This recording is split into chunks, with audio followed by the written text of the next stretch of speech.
Unit 12, Part 7. So let's move on to Negated Categoricals. So Section 5 of Klenk on Negated Categorical propositions. Here is where we're introduced to the Cqn Rules. So remember back to Unit 11, we had Quantifier, Negation, Equivalences, where we learned that the negation of an existential statement is always equivalent to a certain a negation of an existential is always equivalent to a certain universal statement, and negation of a universal is always an equivalent existential statement. Okay, so now we are going to do some categorical quantifying negation equivalences, which have their own rules. And once again, these are rules which you're using in proofs, right? So just like the rules of inference, and even more like the rules of replacement, these are rules which you can cite in a proof as you transform, as a justification, as you transform one formula into another, right? And you'll be using these Cqn rules, like if you remember the lecture for Unit 11, I was saying the use you'll be making of the Qn rules will be transforming when you have a proof and you have a bunch of premises and they are negations rather than formulas in quantifier form. What you're going to be doing is transforming them by the Qn rules, by the quantify, negation, equivalence rules, transforming them into formulas which are in quantifier form.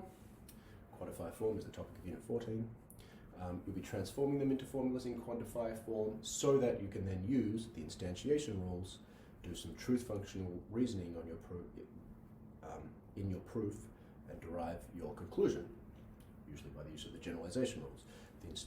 The two instantiation rules, the two generalization rules being the four rules governing the use of quantifiers, which will be introduced in Unit 15 when we do proofs for quantifier logic.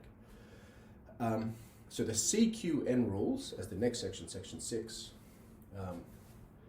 indicates the categorical quantifier negation equivalences are specific applications of the Qn rules. But the Cqn rules, you're probably going to actually use them more often. Most of your use of Qn rules in proofs are going to be transforming transforming a negated categorical into its equivalent for exactly the same reason as I said before. In order to get the formula in quantifier form, that is, really you want to, most of the time it's going to be transforming, say, a negated universal. Right. So imagine you had this as a premise in your proof. What you would say to yourself is, this is not in quantifier form, this is a negation. It's a negated categorical, right? Because why? Because this is not merely a quantifier formula, it is a quantifier formula, right? Categorical formulas are a subset of quantifier statements. Categorical statements are a subset of quantifier statements. This is a statement in quantifier form. This is a quantifier statement. Why? Satisfies the two conditions. Starts with the quantifier, scope of the initial quantifier goes all the way to the end of the formula here. That's the end of the formula. So this is a categorical statement. This is the negation of a categorical statement, right? So important point of that is it is a negation. It is not in quantifier form. This formula with a negation is not in quantifier form because it is a negation. What is this thing? What is its form? It's a negation, right? Because anything that starts with, well, it's not true to say anything that starts with a negation is negation, right? It could be all of this hook something else, then the major operator would be a conditional. But it's certainly true to say that anything that starts with a negation is not a categorical statement, is not in quantifier form, because it doesn't start with a quantifier. So most of your use of these Cqn rules, which you do now, will be in, when you've got a list of premises, you'll look and see which ones are negated categoricals, you'll transform them into their equivalent, citing as the rule you use Cqn.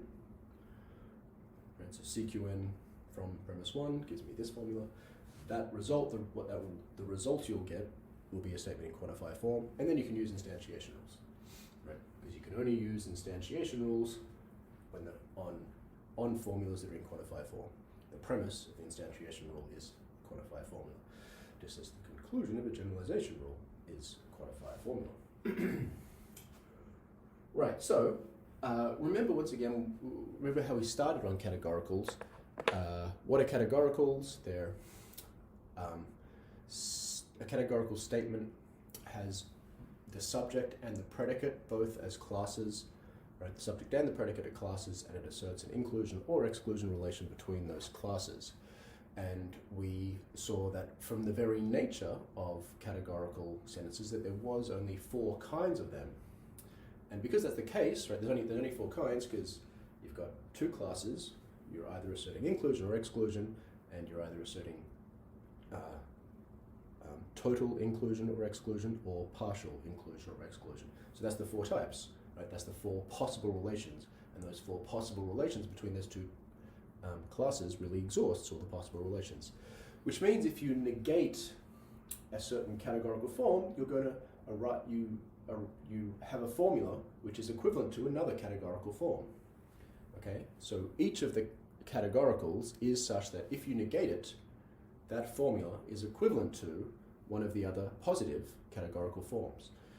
Before I forget, I should say in the exam, if you're asked of a particular sentence what form it is, what form of categorical it is, the answer is always, you always have to give the positive answer.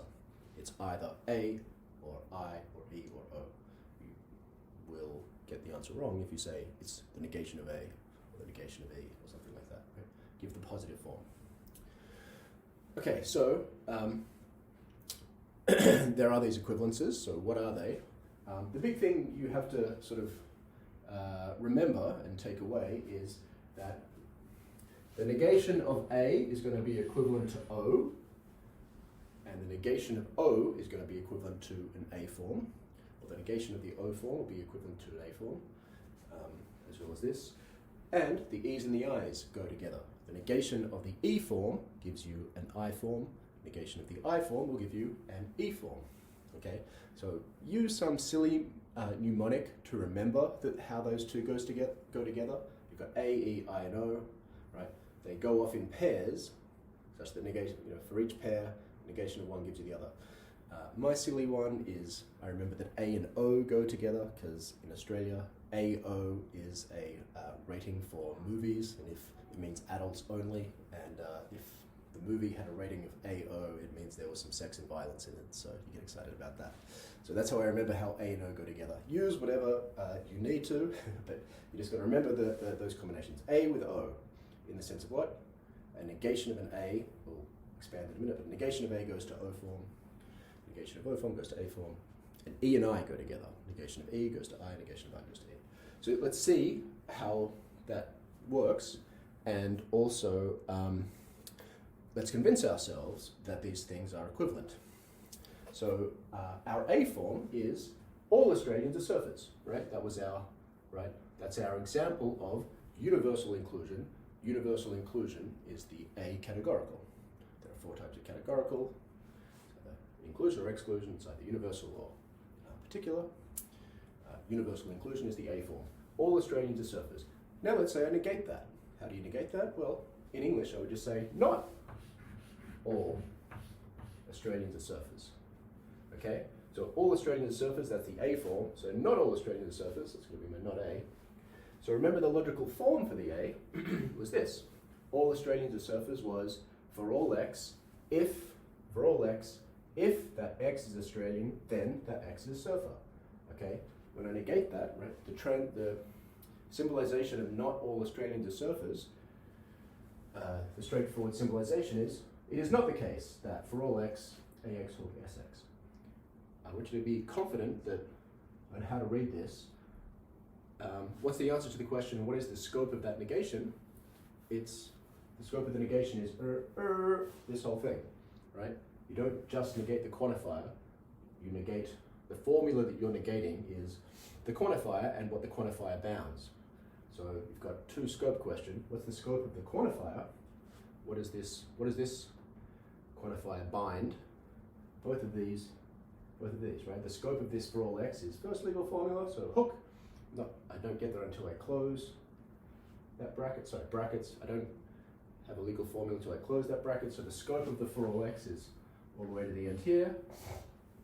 So this is properly read as literally for all x, if x is Australian, then is a surfer, or more colloquially, all Australians are surfers.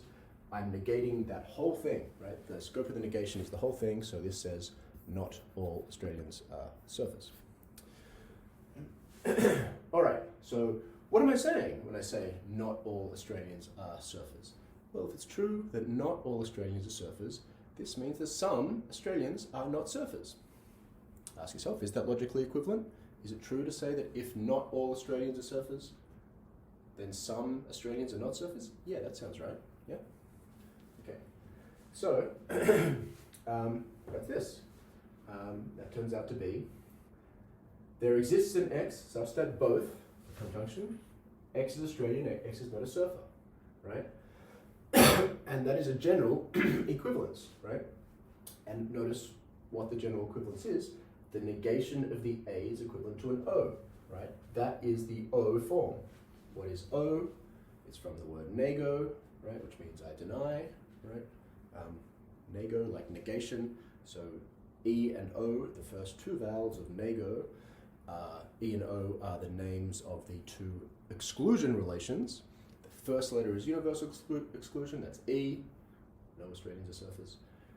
That's E. The second letter of nego, O, sorry, the second vowel of nego, O, is particular exclusion. Some Australians are not surfers, right? So negation of I goes to O. Now you have to remember this, and this is what the Cqn gives you. It's a rule which allows you to transform any formula that is in this basic form, right? The negation of an A into an O.